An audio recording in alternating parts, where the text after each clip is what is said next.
Welcome back, dear students. Due to some busy schedule, could not provide you tutorial yesterday.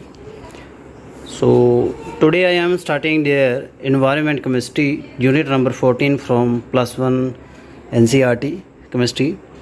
And students, this is very important topic and given in the syllabus. और आज हम इसको cover करेंगे और कल हम इसका mock test रखेंगे। तो एंड तक वीडियो देखिएगा for the better understanding. So first of all go through this quotation. The world has achieved brilliance without wisdom, power without conscience, our is a words of nuclear giant and ethical infants. So environment issues में जो आपका केमिस्ट्रीज़ है, इसमें environment से related जो problems हैं, pollution है, उसके बारे में हम पढ़ेंगे। और how the chemicals have introduction of the chemistry और the various chemicals have influenced the environment. So ये आपको आता ही होगा टॉपिक, फिर भी थोड़ा इसको गो थ्रू करवाना ज़रूरी है। जो उसमें कुछ खास लिखा है वो आप इसको नोट कर लीजिएगा। तो चलिए शुरू करते हैं। Environment pollution you know very well, undesirable changes होती हैं हमारे सराउंडिंग में जो कि हार्मफुल हैं प्लांट, एनिमल एंड ह्यूमन के लिए। कोई सब्सटेंस जो पोल्यूशन करता है उसको हम पोल्यूटेंट कहते हैं। पोल्यूटेंट जो है सॉलिड, लिक्विड और गैस हो सकते हैं, present in greater concentration than their natural abundance, are produce due to human activity और due to the natural happening. जब किसी अनडिज़ायरेबल जो पोल्यूटेंट्स है जो उसकी जो नॉर्मल से ज़्यादा कंसनट्रेशन बढ़ जाए तो वो पोल्यूटेंट हो जाता है। तो ह्यूमन इसकी कंसनट्रेशन बढ़ा रहे हैं। Do you know an average human being जो है उसको 12 से 15 टाइम मोर एयर चाहिए खाने से comparative. So even small amount of the pollutant in the air becomes significant compared to the similar level of the food. So हवा की ज़्यादा अहमियत है फूड से, नो डाउट फूड हमें एनर्जी देता है। सो फूड में अगर चलो कम ज़्यादा चल जाता है, अगर इन्वायरमेंट की जो एयर है जो हम ब्रीथ करते हैं उसमें पोल्यूटेंट आएंगे तो वो सिग्निफिकेंट हमें इन्फ्लुएंस करेंगे। पोल्यूटेंट कैन बी डिग्रेडेबल, ख़त्म भी हो सकते हैं, like discard vegetables which rapidly break down by natural process. कई पोल्यूटेंट जो हैं परसिस्टेंट होते हैं, स्लोली डिग्रेड करते हैं, इन्वायरमेंट में रहते हैं। So environment in an unchange form of many decade. So जो नॉन बायोडिग्रेडेबल हम वैसे रहेंगे कई 100 सालों तक, हज़ारों सालों तक कैसे रहेंगे। जैसे डाईक्लोरो डाईफिनाइल ट्राइक्लोरो इथेन है, DDT, प्लास्टिक है, हैवी मेटल्स हैं, many chemical, nuclear waste once released in environment are difficult to remove. So pollutant can be degraded by natural processes, इसको हम non degradable कहते हैं। In the processes of the environment pollution, the pollutant जो है originate from a source and get transported by air or water or dumped into soil by human being। तो एक जगह से जो pollutant निकलता है उसको कहते हैं पॉइंट सोर्स। अगर वो साथ साथ छोड़ता जा रहा है उसको लाइन सोर्स कहेंगे। सो ये इसके सोर्स होते हैं और एयर, वाटर, सॉइल को इन्फ्लुएंस कर देते हैं। So first of all we have the atmospheric pollution. So इसमें जो हवा में जो हमारा एटमॉस्फेयर है, ग्लाफ है एक हवा का, एटमॉस्फेयर बन जाता है अर्थ के अराउंड, थिकनेस का काफ़ी है। कॉन्सेंट्रिक लेयर होती हैं इसकी अलग अलग, उसमें अलग अलग गैसेस की डेंसिटी है। जो लोएस्ट जो रीजन है इसका सबसे नीचे वाला है, डैट इज़ द ट्रोपोस्फियर। ये जो 10 किलोमीटर समंदर से ऊपर 10 किलोमीटर जाता है और उसके बाद 10 इसके ऊपर चले जाएँ 10 से 50 किलोमीटर तक तो स्ट्रेटोस्फीयर आएगा। ट्रोपोस्फीयर जो है टर्बुलेंट है, डस्टी जोन है, इसमें air, much water vapour and cloud है। This is the reason of the strong air movement and good formation, cloud formation stratosphere में होती है। The stratosphere on the other hand जो है contain the dinitrogen contain करता है। यानी troposphere में टोपोग्राफिक फैक्टर से ट्रोपोस्फीयर को कंपेयर कर लीजिए, आपका मौसम, बादल इससे बनते हैं। और स्ट्रेटोस्फीयर जो है वो ओजोन के कंटेन करता है जो कि हार्मफुल रेडिएशन से बचाती है। सो एटमॉस्फेरिक जो पोल्यूशन है is generally studies as a tropographic and stratographic pollution. तो इससे हम देखते हैं तो प्रेजेंस ऑफ द ओजोन जो स्ट्रेटोस्फीयर में है प्रिवेंट करती है 99.5 of sun harmful UV radiation from reaching the earth's surface and thereby protecting the human and other animal from it। एथोस्फीयर में आ जाएगा जो गैसियस पोल्यूशंस हैं ट्रोपोस्फीयर में, इसमें sulphur, nitrogen, carbon, hydrogen, sulphur, hydrocarbon, ozone है। Particulate matter है जो settle नहीं होते, एनवायरनमेंट में रहते हैं, डस्ट है, मिस्ट है, फ्यूम है, स्मोक है। गैसियस एयर पोल्यूशंस में आपके ऑक्साइड ऑफ सल्फ़र आएंगे। जो फॉसिल फ्यूल जब बर्न होता है तो सल्फ़र के निकलते हैं, तो इसमें सल्फ़र डाइऑक्साइड है, गैस है, पॉइजनस है एनिमल और प्लांट के लिए। इवन इनकी लो कंसनट्रेशन में सल्फ़र डाइऑक्साइड जो है रेस्पिरेटरी डिसऑर्डर कर देती है, अस्थमा, ब्रोंकाइटिस, एम्फाइसीमा। ह्यूमन में सल्फ़र डाइऑक्साइड जो है इरिटेशन कर देती है आँखों में, resulting in tear and redness हो जाती है आँखें में। So high concentration of SO2 lead to the stiffness of flower bud and which eventually fall from the plant. Uncatalyzed oxidation of sulfur dioxide is slow. However, presence of the particulate matter in the polluted air catalyze the oxidation of sulfur dioxide to sulfur trioxide. यानी particulate matter जब add हो जाता है तो SO2 से SO3 बन जाती है। सो रिएक्शन जो है सो प्रमोट हो जाती है ओजोन से हाइड्रोजन परऑक्साइड से। सो हाइड्रोजन परऑक्साइड से सल्फ्यूरिक एसिड बन जाएगा, ओजोन से SO3 बन जाएगी। नाइट्रोजन की ऑक्साइड है, इसको नॉक्स कहते हैं। ना NO है, NO2 है, NO3 है। तो इरिटेंट होते हैं, रेड हेज बन जाती है ट्रैफिक में, जो कंजेस्टेड प्लेस जो है जहाँ भीड़ भाड़ है due to oxide of nitrogen. High concentration of NO2 damage कर देती है leaf of plant and retard the rate of photosynthesis. Nitrogen dioxide जो लंग्स में इरिटेशन करेंगी और इससे एक्यूट रेस्पिरेटरी डिसीजेस बन जाएंगी बच्चों में। टॉक्सिक है लिविंग टिश्यू के लिए। नाइट्रोजन ऑक्साइड आल्सो हार्मफुल है various textile, fibre and metal के लिए। आल्सो यहाँ लिखा नहीं हुआ नाइट्रोजन जो नाइट्रेट वाला पानी जो बच्चे प्रेग्नेंट मदर पीती है तो जो बेबी होता है उसको ब्लू बेबी सिंड्रोम हो जाता है।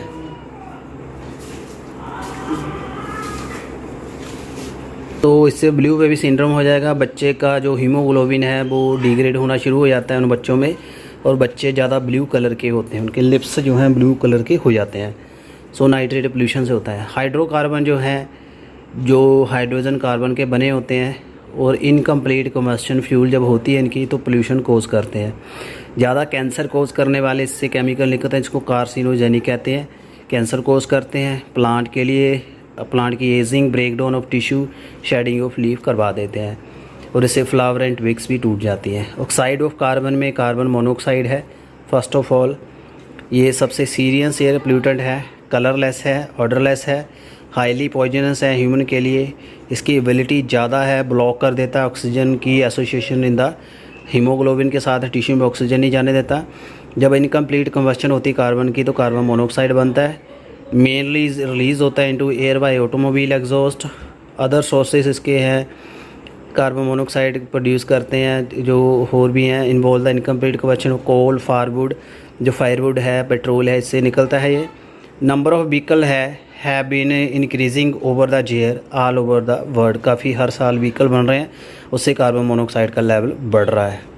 So it bind haemoglobin bind कर जाती है, बना देती है कार्बोक्सी हीमोग्लोबिन और 300 गुना ज़्यादा इसकी स्टेबल बॉन्ड बनाती है ऑक्सी हीमोग्लोबिन, जो आपने याद कर लेना है। सो ब्लड में कंसनट्रेशन ऑफ कार्बोक्सी हीमोग्लोबिन जो है रीचेस अबाउट 3 और 4%। The oxygen carrying capacity of blood is greatly reduce. This oxygen deficiency से हेडेक होगी, आँखें जो हैं वीक हो जाएंगी, घबराहट होगी, नर्वसनेस, कार्डियोवास्कुलर डिसऑर्डर हो जाएंगे। This is the reason why the people are advise not to smoke. Smoking से क्यों रोका जाता है? प्रेग्नेंट जो वोमन है उसमें स्मोकिंग की हैबिट जिनमें होती है कार्बन मोनोऑक्साइड का लेवल बढ़ जाता है और बच्चों में प्रीमेच्योर बर्थ हो जाता है, अबॉर्शन भी हो सकता है इसमें और बच्चे डिफॉर्म्ड पैदा होते हैं। कार्बन डाइऑक्साइड जो है काफ़ी सीरियस पोल्यूटेंट है। इसके बाद कार्बन का जो ऑक्साइड है नॉर्मल इसमें 0.03% था इसका वॉल्यूम, अब इसकी कंसनट्रेशन काफ़ी बढ़ गई है। अब फॉसिल फ्यूल का हमने यूज़ करना ज़्यादा बढ़ा दिया, इंडस्ट्री में डीजल, पेट्रोल, गैसोलीन का यूज़ कर रहे हैं तो कार्बन डाइऑक्साइड काफ़ी आ गई है। तो उससे बेसिकली जो ग्रीन प्लांट है इसको फोटोसिंथेसिस से रिमूव कर देते हैं और कार्बन डाइऑक्साइड को लेते हैं, अपना फूड बनाते हैं, ऑक्सीजन रिमिट करते हैं। So maintaining the delicate balance as result the deforestation, जंगल हमने काट दिए हैं, फॉसिल फ्यूल हम जला रहे हैं, कार्बन डाइऑक्साइड का लेवल काफ़ी ज़्यादा बढ़ गया है और उससे काफ़ी रिमार्केबल इफ़ेक्ट्स हैं। Global warming and green house effect जो है कार्बन डाइऑक्साइड का लेवल बढ़ने के ही इफ़ेक्ट हैं। तो 75% ऑफ जो सोलर एनर्जी है अर्थ में आ जाती है और अर्थ सरफेस में अब्जॉर्ब होती है। इंक्रीज़ इन टेम्परेचर बढ़ा देती है। रेस्ट ऑफ जो हीट है radiate back the atmosphere. Some of heat is trapped by gas such as the carbon dioxide, methane, ozone, chlorofluorocarbon इसको इंट्रैप करते हैं। And water vapour in atmosphere, so added to heating of atmosphere this cause the globing water. तो इससे जो radiations हैं heat वाली, UV radiation है, infrared radiation है, वो अपने एटमोसफियर में, स्ट्रोफोस्फियर में ज़्यादा कम्युलेट होंगी और अर्थ या सारे चारों कोनों से पूरी तरह से वार्म्ड हो, इससे टेम्परेचर बढ़ता है, इसको ग्लोबल वार्मिंग कहते हैं। सो कोल्ड प्लेसेस जो हैं, फ्लावर, वेजिटेबल एंड फ्रूट है, उसको ग्लास में ग्रो किया जाता है, जो भी कवर्ड होता है, ग्रीन हाउस कहते हैं उसको। सो क्यों होता है ये हमारे लिए यूज़फुल भी है। We are not surrounded by glass but blanket of air is called atmosphere. हमारे अराउंड भी एक ग्रीन हाउस ही है, एक गिलाफ बना हुआ है गैसों का, which has kept the temperature on the earth constant for centuries. इससे अर्थ का टेम्परेचर स्टेबल रहा है। बट अब काफ़ी ज़्यादा गैसेस बढ़ गई हैं, ग्रीन हाउस गैसेस का होल्ड बढ़ गया है, उससे उसकी गर्मी बढ़ रही है, तो ये नेचुरल ग्रीन हाउस इफेक्ट बन जाता है इससे। सो मेंटेन द टेम्परेचर, इससे बना रहता है, अर्थ का बड़ा है और परफेक्ट है लाइफ के लिए, normal. So in the greenhouse जो सोलर रेडिएशन है pass through transparent glass heat up and soil and plant को हीट प्रोवाइड करती है। Warm soil and plant emit infrared radiation since the glass is opaque. Infrared radiation जो है thermal reason में होती हैं, particularly reflect and absorb these radiation. This mechanism keep the energy of the sun trapped in the greenhouse. Similarly, जो carbon dioxide molecule है also trap करते हैं heat and are transparent to the sunlight but not to the heat radiation. If the amount of the carbon dioxide जो है cross करती है delicate proportion 0.03 की, natural green house balance जो है इसका डिस्टर्ब हो रहा है, तो कार्बन डाइऑक्साइड मेजर कंट्रीब्यूटर है ग्लोबल वार्मिंग का। यानी ग्रीन हाउस इफेक्ट जो प्लांट की ग्रोथ के लिए अच्छा है, बट जो नेचुरल ग्रीन हाउस इफेक्ट हमारे एटमॉस्फेयर ने दिया वो मैलस हो गया, इससे टेम्परेचर बढ़ा हुआ है।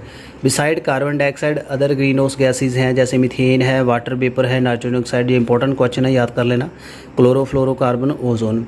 मीथेन जो है नेचुरली बनती है जब वेजिटेशन बर्न कर की जाती है, रोटन जो गली सड़ी चीज़ों से निकलती है हवा के बिना, जब वो डिग्रेड होते हैं, large amount of methane release होती है पैडी फील्ड में, कोल माइन में, रोटिंग गार्बेज डंप में एंड फॉसिल फ्यूल में। क्लोरोफ्लोरोकार्बन जो है मेन मेड इंडस्ट्रीज़ केमिकल हैं जो एसी में यूज़ किए जाते हैं, ये काफ़ी ज़्यादा इसका इफेक्ट करते हैं, डैमेज करते हैं ओजोन लेयर का, ओजोन होल क्रिएट करते हैं। नाइट्रोजन ऑक्साइड मेनली नेचुरली जो एनवायरनमेंट में अकरिंग है। So in recent year there the quantity have been increase use of the chemical fertiliser, burning of fossil fuel. So this trend अगर continue रहा तो global temperature काफ़ी बढ़ जाएगा, इससे जो पोलर आइस है मेल्ट होगी, फ्लड आने के चांसेस ज़्यादा बढ़ जाएंगे, ग्लोबल टेम्परेचर बढ़ जाएगा। तो इन्फेक्शियस डिजीज़ जैसे डेंगू, मलेरिया, येलो फीवर इस वजह से बढ़ रहे हैं।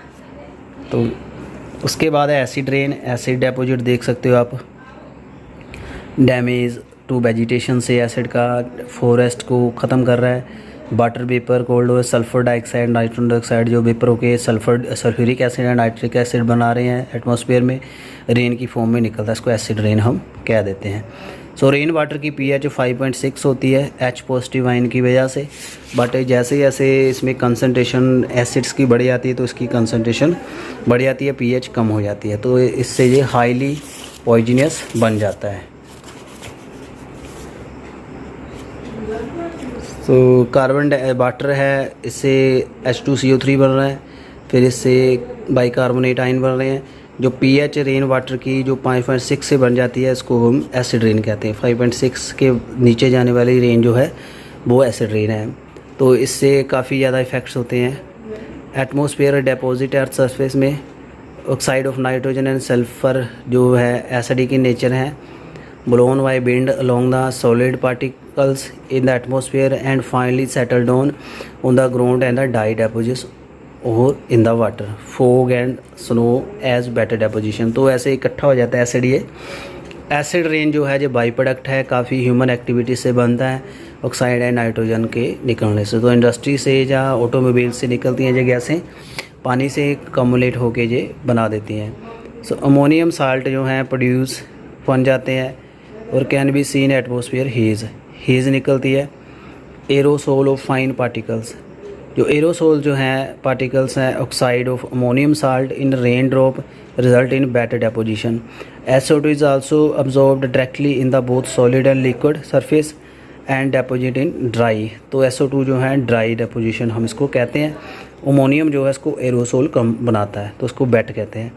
सो एसिड रेन जो हार्मफुल है एग्रीकल्चर ट्री प्लांट के लिए as it dissolve and washes away the nutrient needed, इसकी ग्रोथ को कम कर देती है। तो रेस्पिरेटरी एलिमेंट हो जाती है ह्यूमन में अदर एनिमल में। जब एसिड रेन जो है फॉल होती है and flow as the ground water, फिर रिवर में आएगी, लेक में आएगी और plant and animal aquatic life में उसको अफेक्ट करेगी। So it corrode the water pipe result in leaching of the heavy metal into iron, lead and copper पानी में मिल जाते हैं। एसिड रेन डैमेज कर देती building and other structure. Taj Mahal जो इस वजह से ही ख़राब हुआ है।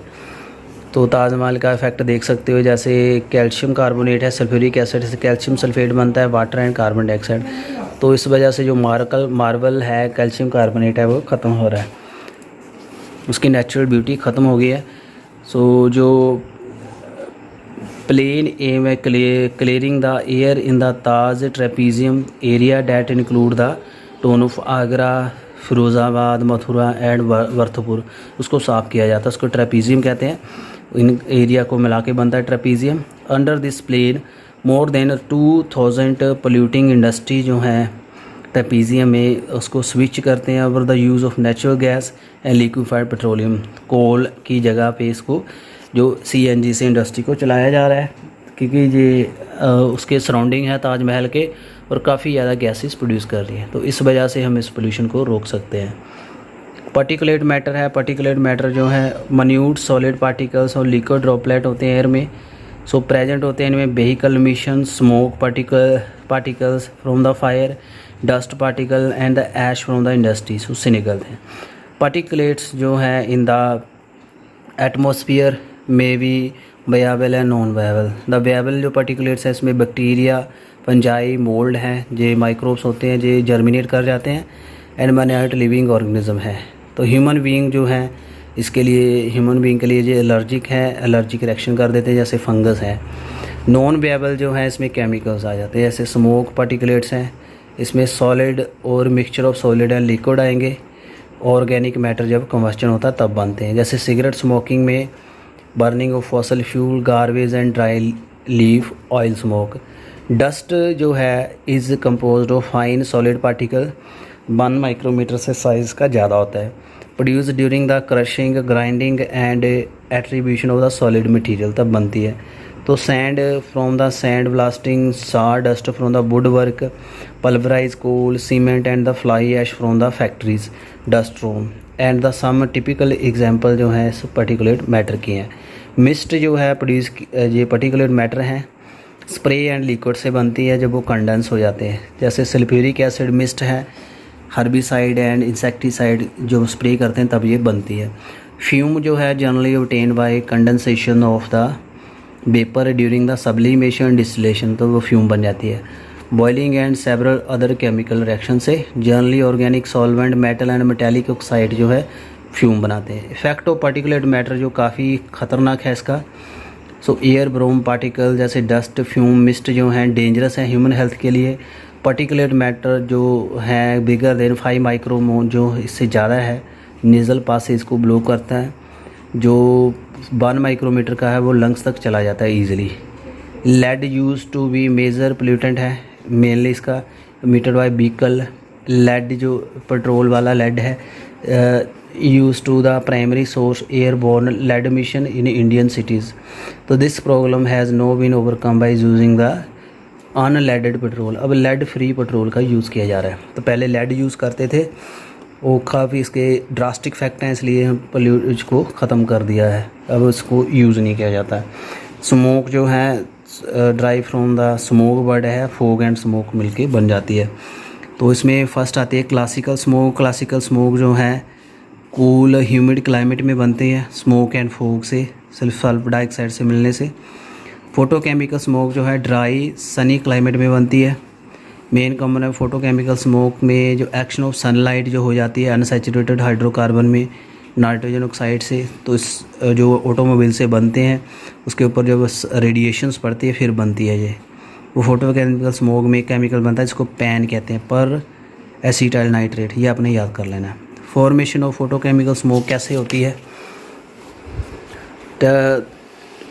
Two of the pollutant that are emitted are hydrocarbon, जैसे अनबर्न्ड फ्यूल है, NO है, नाइट्रिक ऑक्साइड है। This pollutant build up significantly high level, chain reaction कर देते हैं तो सनलाइट की इंट्रैक्शन से, तो नाइट्रोजन डाइऑक्साइड में कन्वर्ट हो जाता है। नाइट्रोजन डाइऑक्साइड जो है एनर्जी अब्जॉर्ब करती है और नाइट्रिक ऑक्साइड फ्री नाइट्रोजन बना देती है, ऑक्सीजन भी देती है।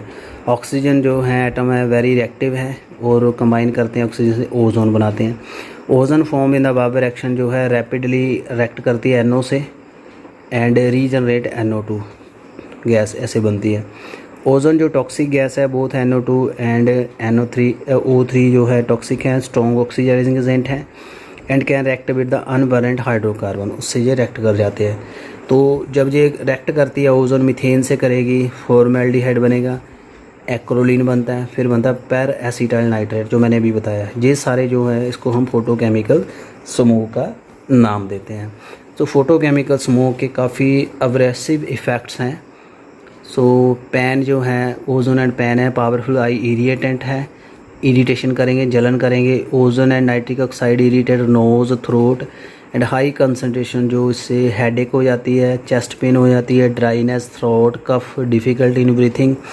फोटोकेमिकल स्मोक से cracking of rubber, extensive damage to the plant life. It also cause the corrosion of metal, stone, building material, rubber and painted surface. तो ये इसके इफेक्ट्स हैं। तो फोटोकेमिकल स्मोक है nitrogen oxide and volatile organic compound इसको बनाते हैं। How can photochemical smoke भी कंट्रोल? तो मैनी टेक्निक्स हैं इसको कंट्रोल करने के लिए।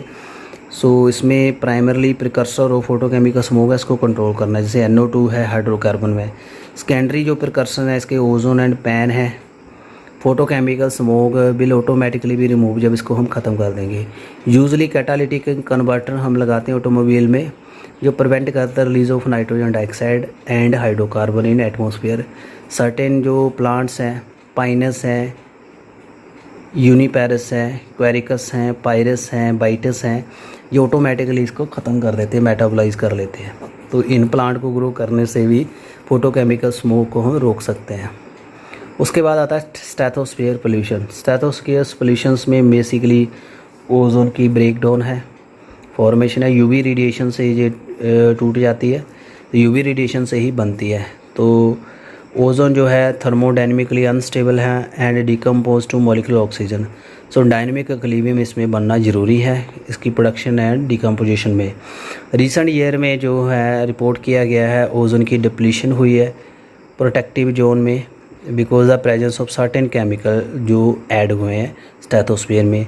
मेन इसमें ओजोन डिप्लीशन हुई है क्लोरोफ्लोरोकार्बन से, जैसे फ्यूरेन है। Compound are non reactive, non flammable, non toxic organic molecule and therefore use in refrigerant conditioner में इसका यूज़ करते हैं एसी में। बट ये जब चले जाते हैं स्ट्रेटोस्फीयर में अमिट होते हैं एज ए पोल्यूटेंट, तो ये फ्री रेडिकल बना देते हैं, उसके बाद ओजोन को ऑक्सीजन में कन्वर्ट कर जाते हैं, चेन रिएक्शन करते हैं और ये ओजोन होल का कारण बनते हैं। 1980 में ये देखा गया साइंटिफिक वर्क हुआ था अंटार्कटिका में, ओजोन की थिकनेस कम हुई थी उस लेयर की, उसको ओजोन होल का नाम दिया था साउथ पोल में। सो इसमें कंडीशंस वाज रिस्पॉन्सिबल इसके लिए जो था समर सीजन में जो nitrogen dioxide and the methane react with the chlorine monoxide and chlorine atom जो है forming chlorine sink and prevent much ozone depletion.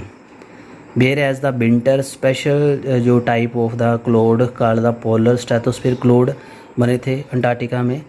जो पोलर स्ट्रेटोस्फीयर क्लाउड थे provide the surface with the chlorine nitrate formed बनते थे, get hydrolyse to form the hypochlorous acid which also react with the hydrogen chloride produce as per reaction to give the molecular chlorine. तो ये component बनते थे weather के हिसाब से, तो इसके लिए जो पोलर क्लाइमेट था वो सिग्निफिकेंट था। तो फ्री रेडिकल्स बनने थे तो इस वजह से ओजोन जो था डिप्लीट हो रहा था। फिर ये रिएक्ट करके फ्री रेडिकल ओजोन से ऑक्सीजन बना देते हैं। So when the sunlight return to Antarctica in spring, the sun warmth break down cloud and HOCl and Cl2 photolysed by sunlight and give the reaction. ये reaction बन जाती थी free radical, और इस वजह से ये चेन रिएक्शन कोज करते थे। और पीछे हमने आपको दिखाई है जो चेन रिएक्शन, इस वजह से जो ओजोन ख़त्म हुई है। इफ़ेक्ट क्या है इसके? इससे skin cancer, sunburn, many phytoplankton जो ख़त्म हो रहे हैं, फ़िश प्रोडक्टिविटी ख़त्म हो रही है, क्योंकि ये काफ़ी ख़तरनाक रेडिएशन जो है उसको रोकती है ओजोन लेयर, बट जब डिप्लीट होगी तो उससे ये बढ़ जाती है। इसके बढ़ने से काफ़ी ड्रास्टिक इफेक्ट बढ़ रहे हैं। सो ये था सारा एटमॉस्फेरिक पोल्यूशन में। Next we have the water pollution. So students, next we have the water pollution. So water हमारे लिए एसेंशियल है, वाटर के बिना कोई लाइफ नहीं है।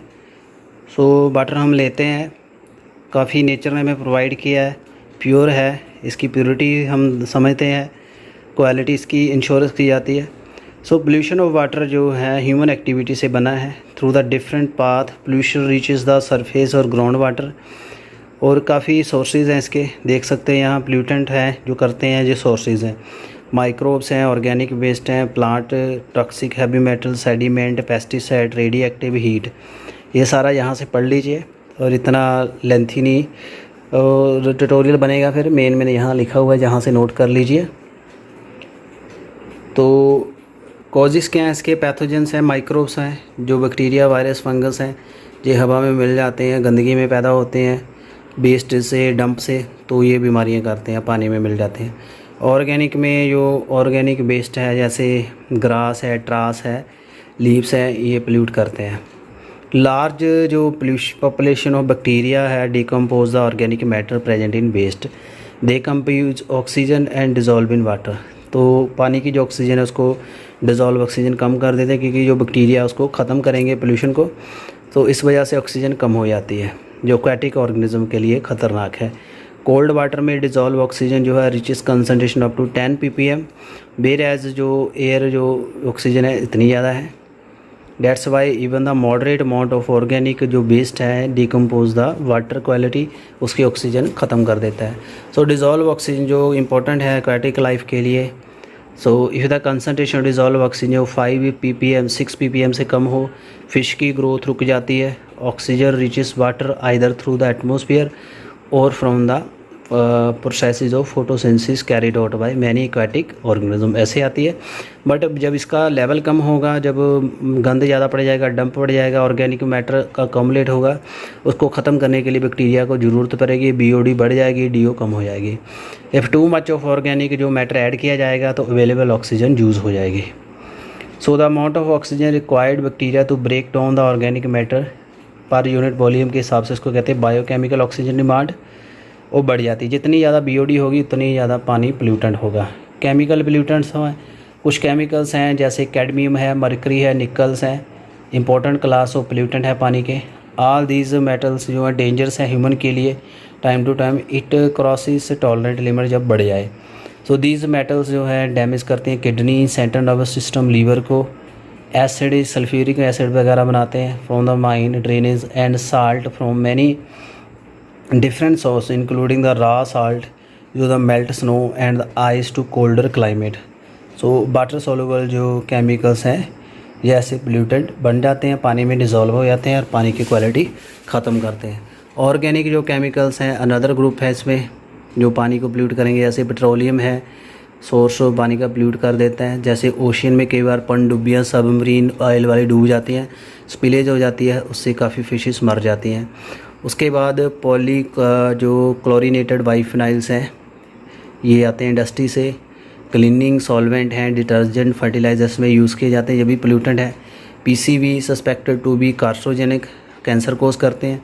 No day most of the detergent जो है बायोडिग्रेडेबल है यहाँ पे। होएवर ये use can create other problem. The bacteria responsible for degrading the biodegradable detergent feed on it and grow rapidly.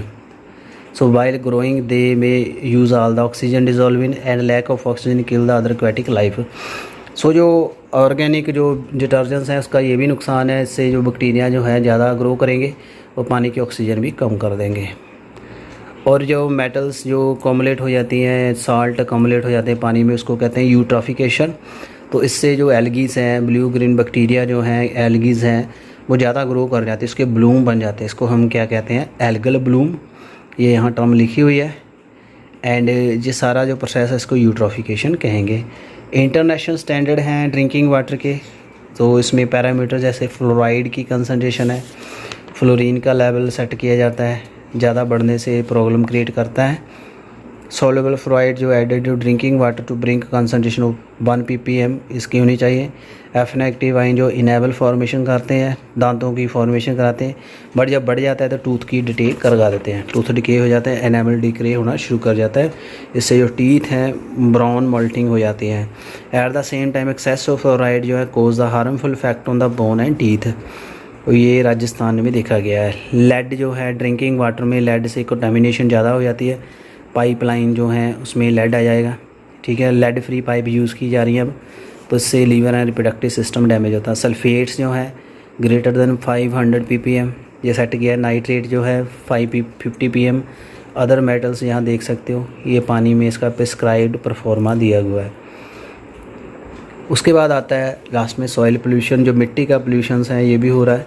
काफ़ी इंपॉर्टेंट हमारी सामग्री है, ये एक पूंजी का काम करती है मिट्टी, नेचुरल सोर्स है, इससे ही फसलें निकलती हैं, फॉरेस्ट ग्रो होते हैं, तो उससे हमारा एनवायरनमेंट में बायोडाइवर्सिटी है।